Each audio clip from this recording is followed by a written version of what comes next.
தற்போதைய அண்மைச் செய்தி. கோவை மாவட்டம் வெள்ளையங்கிரி மலை ஏறிய பக்தர் கீழே இறங்கும்போது மூச்சுத் திணறல் ஏற்பட்டு உயிரிழந்திருக்கிறார் என்ற அண்மைச் செய்தியை பார்த்து வருகிறோம்.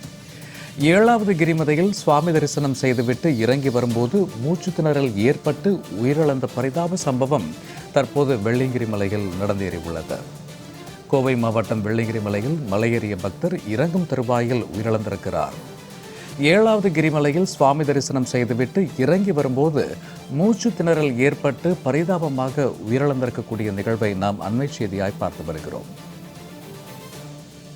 இது பற்றிய கூடுதல் விவரங்களோடு இணைகிறார் எமது செய்தியாளர் காளிதாஸ். வணக்கம் காளிதாஸ். தற்போது வெள்ளையங்கிரி மலையேறிய பக்தர் ஒருவர் உயிரிழந்திருக்கிறார். அவரை பற்றின கூடுதல் விவரங்கள் என்ன நடந்தது, விரிவாக பதிவிடலாம். வணக்கம் சூரிய. கோவை மாவட்டம் இன்று அதிகாலை பக்தர் ஒருவர் 3வது மலையில் உயிரிழந்த சம்பவம் சோகத்தை ஏற்படுத்தியுள்ளது. கோவை மாவட்டம் பூண்டி அருகே இருக்கும் வெள்ளையங்கிரி மலையில் கடந்த பிப்ரவரி மாதம் முதல் மே மாதம் வரை பக்தர்களுக்கு மலையேற அனுமதி அளித்துள்ளது. இந்த நிலையில் பிப்ரவரி 1ஆம் தேதி முதல் ஏராளமான பக்தர்கள் மலையேறி வந்துள்ளனர். தொடர்ச்சியாக மலையேறும் பக்தர்கள் இதய பிரச்சனை மற்றும் சுவாச கோளாறு இருந்தால் மலை ஏறுவதை தவிர்க்குமாறு வனத்துறையினர் தொடர்ந்து வலியுறுத்தி வருகின்றனர்.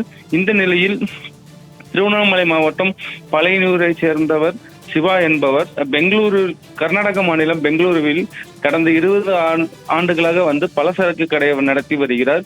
இந்த நிலையில் கடந்த 24ஆம் தேதி தனது நண்பர்கள் மற்றும் உறவினர்களுடன் கோவை மாவட்டம் பூண்டி அருகே இருக்கும் வெள்ளையங்கிரி மலையில் ஏற தொடங்கியுள்ளார். இந்த நிலையில் 7வது மலையில் சுவாமி தரிசனம் மேற்கொண்டு கீழே இறங்கும் போது 3வது மலையில் அவருக்கு திடீரென்று மூச்சு திணறல் ஏற்பட்டுள்ளது. இதனால் அங்கு அவர் அப்படியே நிலை தடுமாறி கீழே விழுந்து மயக்கம் அடைந்துள்ளார். அதனைத் தொடர்ந்து அவரது உறவினர்கள் மற்றும் நண்பர்கள் அவரை மீட்டு கீழே கொண்டு செல்லும் நிலையில் பரிதாபமாக உயிரிழந்து விட்டார். அவருக்கு நித்யா என்ற மனைவியும் அவருக்கு 3 ஆண் குழந்தைகள் உள்ளது. மேலும் இது குறித்து ஆலந்தூர் போலீசார் வழக்கு பதிவு செய்து விசாரணை மேற்கொண்டு வருகின்றனர். அதனைத் தொடர்ந்து அவரை உடலை மீட்டு கோவை அரசு மருத்துவமனைக்கு காவல்துறையினர் எடுத்து வந்துள்ளனர்.